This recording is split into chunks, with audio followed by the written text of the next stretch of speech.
निलमताई, या आजच्या सगळ्या प्रेस कॉन्फरन्स दरम्यान राणेंना उद्धव ठाकरेंबद्दल सुद्धा विचारण्यात आलं, तेव्हा त्यांनी नेहमीप्रमाणे ते मर्द आहेत का, काय करून दाखवलं, मोदींच्या कर्तृत्वाने फक्त खासदार निवडून आले वगैरे वगैरे ते म्हटलेले आहेत. 5 वर्षांपूर्वीच्या राणेंचा ज्या प्रकारे दरारा होता आणि ते ज्या प्रकारे शिवसेनेला अंगावर घ्यायचा प्रयत्न करत होते, आज राणेंकडे कोकणामध्ये खास करून पाहता, त्यावेळी इलेक्शनच्यासाठी तर बाळासाहेबांना सुद्धा उतरावं लागलं होतं तळ कोकणामध्ये.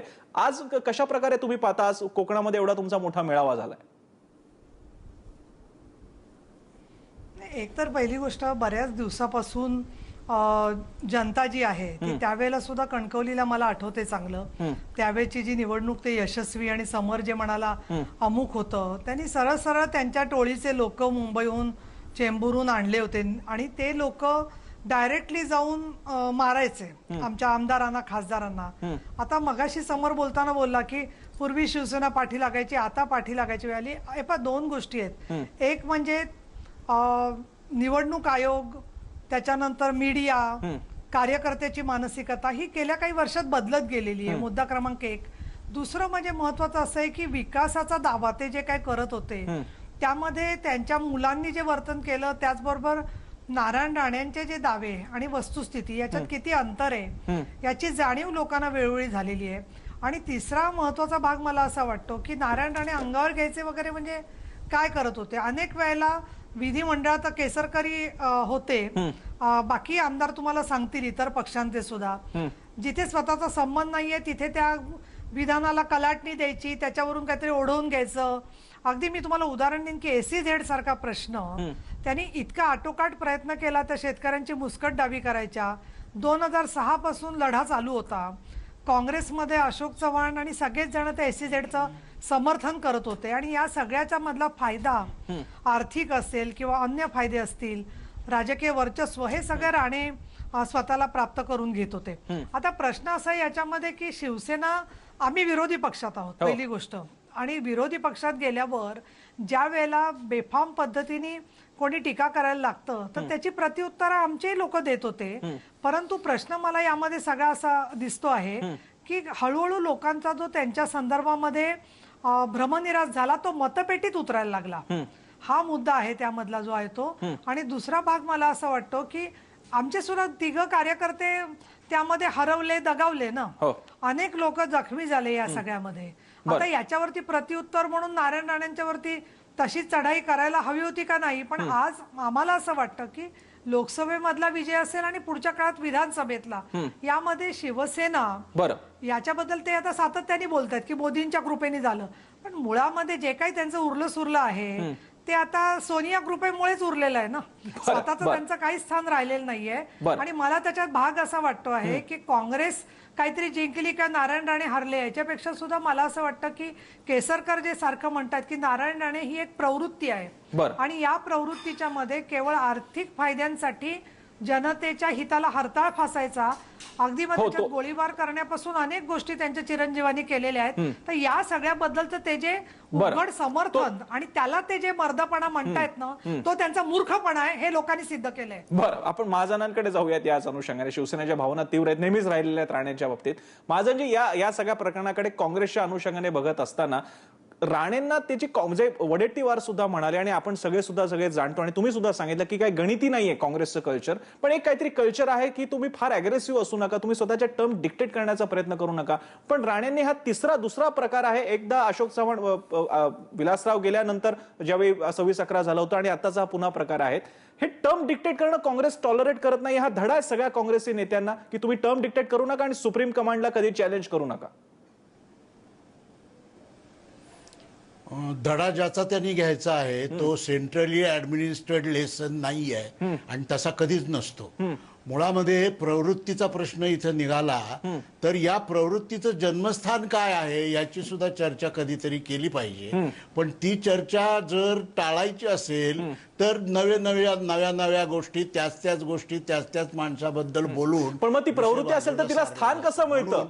ही जी प्रवृत्ती जे काही चाललं आहे त्या प्रवृत्तीचं जन्मस्थान काय याची पण चर्चा कधीतरी केली पाहिजे. नंबर 1. नंबर 2, राजकीय पक्षांमध्ये विचार, ध्येय, धोरण आणि कार्यक्रम ज्यांचे एक आहेत असे पण विविध स्वभावाचे विविध टेम्परामेंटचे लोक एकत्र येत असतात. बरं. पण त्यांना एकमेकांच्या विषयी अकोमोडेटिव्ह राहावं लागतं, तरच पक्ष सर्वांच्या ताकदीनं, सर्वांच्या सहकार्यानं आणि सर्वांच्या एकत्रित प्रयत्नामुळं पुढे जात असतो. पक्ष पुढे जात असतो म्हणजे काय, तर पक्षाच्या मताप्रमाणे जे जनहित आहे ती जनहिताचे कार्यक्रम पुढे जात असतात. पण म्हणजे महाजनजी म्हणजे अर्थात एका व्यक्तीचं महत्व राहत नाहीये, मग त्या अर्थानं राणेंना आता या क्षणी त्यांना असं म्हणावं लागणं की सामूहिक नेतृत्वाच्या अंतर्गत आम्ही काम करणार, हाच तो मुद्दा आहे जो काँग्रेसने त्यांच्याकडून वदवून घेतलेला आहे. मुळामध्ये काँग्रेसमध्ये सामूहिक नेतृत्वच होतं आणि राहील.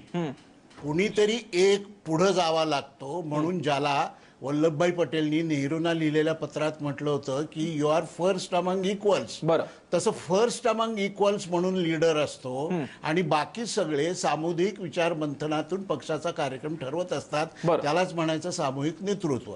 राणेंनी याआधी तसा उल्लेख केला नसला तरी त्यांनी हे सामूहिक नेतृत्व मान्य केलेलंच होतं, कारण ते स्वतः मुळी राज्य पातळीवरच्या नेतृत्वाच्या फळीमध्ये सहभागी होते. त्यामुळे त्यात आज त्यांनी काही नवीन सांगितलं आहे किंवा आपल्याला नव्याने काही कळलं आहे अशी काही परिस्थिती आहे असं मला वाटत नाही. वडेट्टीवारांकडे जाऊयात. वडेट्टीवारजी, तुम्ही नारायण राणेंचे सहकारी, तुम्ही उल्लेख पण मगाशी केला, पण आज तुम्हाला काँग्रेसमध्ये असताना तुम्ही जास्त चांगल्या प्रकारे सांगू शकाल काय वाटतं, नारायण राणेंचं हे पुन्हा दुसऱ्यांदा अशाच प्रकारे करणं आणि नंतर काहीतरी होईल असं वाटायचं आणि नंतर पुन्हा मी काँग्रेसमध्येच राहणार आहेत असं म्हणणं, आणि आता तर त्यांच्यासोबत समर्थक आमदार सुद्धा राहिलेले नाहीत. विनायक नेमण भाजपच्या वाटेवरती आहेत, बाकीची पण अनेक नावं, कालिदास कोळंबकरांचा पण उल्लेख मगाशी समर खडसने केला.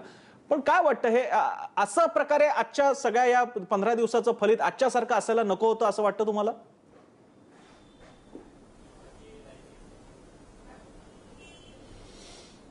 खरं तर रत्नाकर महाजन साहेबांनी याचं सुंदर असं विश्लेषण केलेलं आहे. आपण जे म्हणताय की आता पूर्वीसारखं खरं आहे, माणसाला काम करण्याची जिद्द असते, तडप असते, ते एक वय असतं त्याला, आणि नंतर मात्र ती थोडं काम. आता 2005च्या संदर्भामधला उल्लेख झाला त्यावेळेस खरंच ती परिस्थिती, आता नीलमताई पण बोलताना हे म्हणजे शिवसेनेची अवस्था त्यावेळेस अशी झाली होती की खरं म्हणजे शिवसेना पक्ष हे राहील की नाही की एक छोटासा हे बनून राहील अशा प्रकारची परिस्थिती त्यावेळेस निश्चितपणे तयार झाली होती.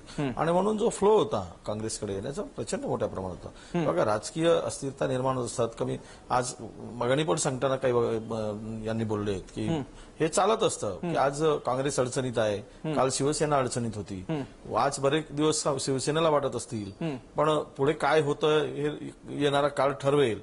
पण या सगळ्या परिस्थितीनुसार राजकीय दृष्ट्या जो निर्णय राणे साहेबांनी घेतला होता, त्यांच्या भावना, म्हणजे आता काही लोकांनी बंड म्हटलं बोलताना, आमचे पत्रकार मित्र म्हणताना नाही, पण वडेट्टीवारजी हे सगळं तुम्ही म्हणताय ते लक्षात येते सगळ्यांच्या, पण वडेट्टीवारजी राणेंच्या या अग्रेसिव्ह प्रकारामुळे, राणेंच्या या अग्रेसिव्ह आक्रमक स्वभावामुळे आपल्यासारखे जे राणेंचे समर्थक होते त्यांना नाईलाजानं बाबा काँग्रेसमध्ये आपण आपलं आहे ते काम चालू ठेवूयात, राणेंच्या बद्दल शुभेच्छा असतील पण त्यांना पाठिंबा उघडपणे देता येणार नाही, अशी परिस्थिती ओढवून घेतली राणेंनी.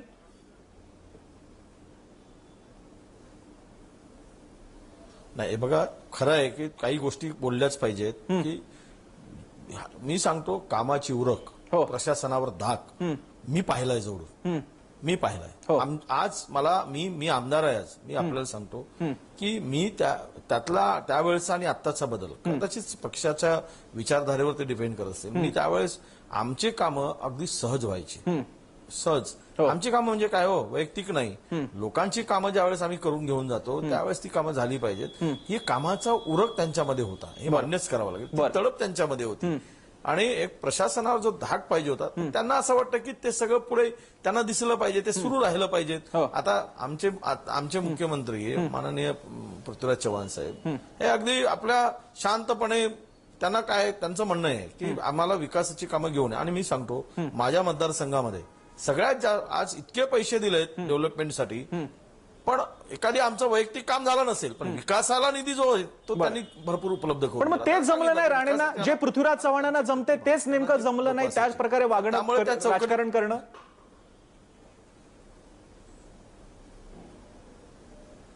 निश्चितपणे दोघांचा स्वभाव वेगळा वेगळा आहे, भिन्न आहे. दोघांची कार्यपद्धती भिन्न आहे. बरं. आणि त्यामुळं ह्यांना जे अपेक्षित आहेत ते त्यांच्याकडून होणार नाही बरं. आणि त्यांना अपेक्षित आहे यांच्याकडून होणार बरं, नाही. बरं, हे बरं. clear, हे सरळ आहे. तुम्ही वडेट्टीवारची तुम्ही जे सांगायचा प्रयत्न करताय ते लक्षात येत आहे. आपण दीपक केसरकरांकडे जाऊया. शेवटची काही मिनिटं या मला सगळ्यामध्ये समर या यांच्याकडे पण सगळ्यामध्ये जायचंय. या सगळ्यामध्ये नाही एक हो, मिनिट बोला वडेट्टीवार या थोडक्यात प्लीज. सगळ्यामध्ये या सगळ्यामध्ये राणे साहेबांचं माझं असं मत आहे की या सगळ्यामध्ये राणे साहेबांनी आता जी भूमिका स्वीकारली त्या भूमिकेचं निश्चितपणे स्वागत केलं पाहिजे आणि पुढची वाटचाल त्यांनी सगळ्यांना घेऊन सामूहिक नेतृत्व हे करून आणि वरिष्ठांना सन्मान देऊन जे काही त्यांनी वक्तव्य केलं बोलले तर निश्चितपणे त्यांची मदत पक्षाला होईल आणि भविष्यात चांगले दिवस स्वप्न दाखवले होते काही लोकांनी पण. बरं ठीक आहे. राणेंना चांगले दिवस येतील असा तुमचा दावा आहे आणि शुभेच्छा असायला हरकत नाहीये. कोण असं वाईट चिंतेल त्यांच्याबद्दल.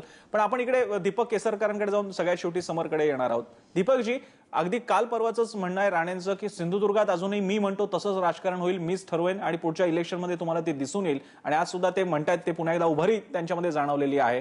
किमान शिवसेनेच्या पातळीला तुम्हाला आता यापुढे सिंधुदुर्गामध्ये नारायण राणेंच्या आव्हानाकडे तुम्ही कशा प्रकारे पाहता?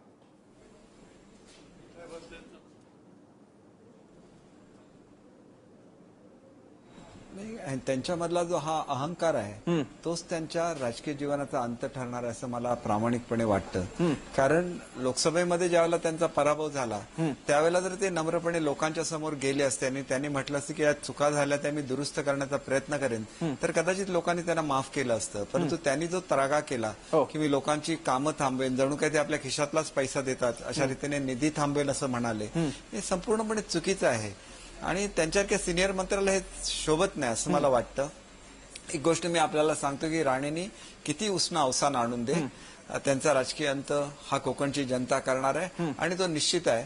आणि ह्याला ते आणि त्यांचे कुटुंबीय हे कारणीभूत आहेत. कारण राजकारणामध्ये नको तेवढा अग्रेसिव्हनेस त्यांनी दाखवला आणि अगदी शेवटच्या मीटिंगमध्ये सुद्धा त्यांनी कोपऱ्यापासून हात तोडण्याची भाषा वापरली. ही भाषा लोकांना कधीही मान्य होणार नाही, कोकणच्या सुसूट जनतेला मान्य होणार नाही असं मला वाटतं. बरं, धन्यवाद. बरं, आपण समरकडे शेवटच्या कमेंटसाठी जाऊयात. समर, हा मुद्दाच पकडून राणेंनी काँग्रेसमध्ये काय झालं ते तर आपण सगळं बघतोच आहोत. पण आज तिकडे कोकणामध्ये सुद्धा त्यांचा मुलगा निवडून आलेला नाहीये. नितेशच्या उमेदवारीसाठी फिल्डिंग लावावी लागते.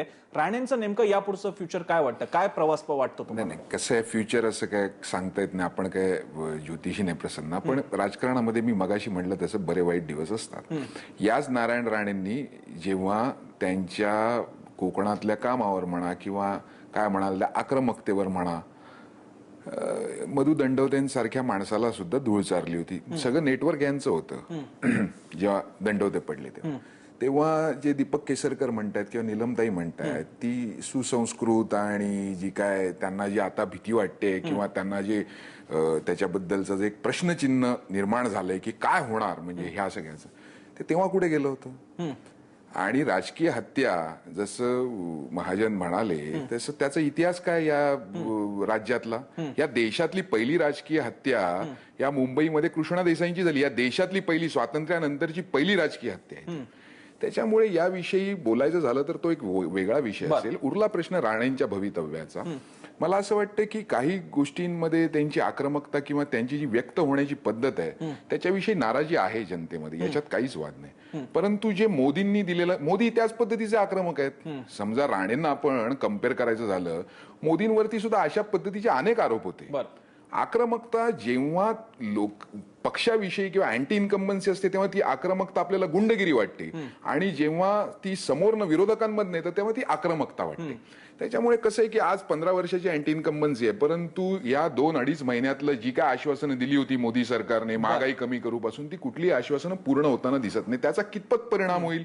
लोक थोडाफार म्हणजे लोकांचा राग निवलाय का, निवला असतील तर किती त्यांच्या बाजूने जातील राणेंचा आक्रमकपणा हा गुंडपणा अशा प्रकारे आपल्याला बघता येणार नाही. नाही, प्रश्नच नाही. कारण त्या कशा पद्धतीने बघता येईल हा ज्याचा त्याचा हा सापेक्ष आहे मुद्दा. जेव्हा तिकडे होते तेव्हा ती आक्रमकता वाटत होती, आज इकडच्यांना ती आक्रमकता वाटते, तेव्हा समोरच्यांना ती गुंडगिरी वाटत होती, आज त्यांना गुंडगिरी वाटते. तर राणेंच्या या आक्रमकतेला प्रत्येक पक्षातून हव्या त्या प्रकारे बघता येऊ शकतं. पक्षांतर्गत सुद्धा कशा प्रकारे बघता येऊ शकतं हे आपण गेल्या काही दिवसात बघितलेलं आहे. आज त्याची परिणती आपल्याला बघायला मिळाली. राणेंनी आपलं बंड शमवून घेण्यामध्ये आपला सगळा आक्रमकपणा माघारी घेऊन मात्र याच्या पुढे काय होणार आहे आपल्याला लक्ष ठेवावं लागणार आहे त्याच्यावरती. पुढचे दिवस जास्त इंटरेस्टिंग असणार आहेत. तुर्तास या चर्चेमध्ये वेळ देण्यासाठी आपल्याला या सगळ्या मंडळींचे आभार मानायला हवेत. चर्चेमध्ये आपण इथेच थांबतोय. पाहत राहा एबीपी माझा.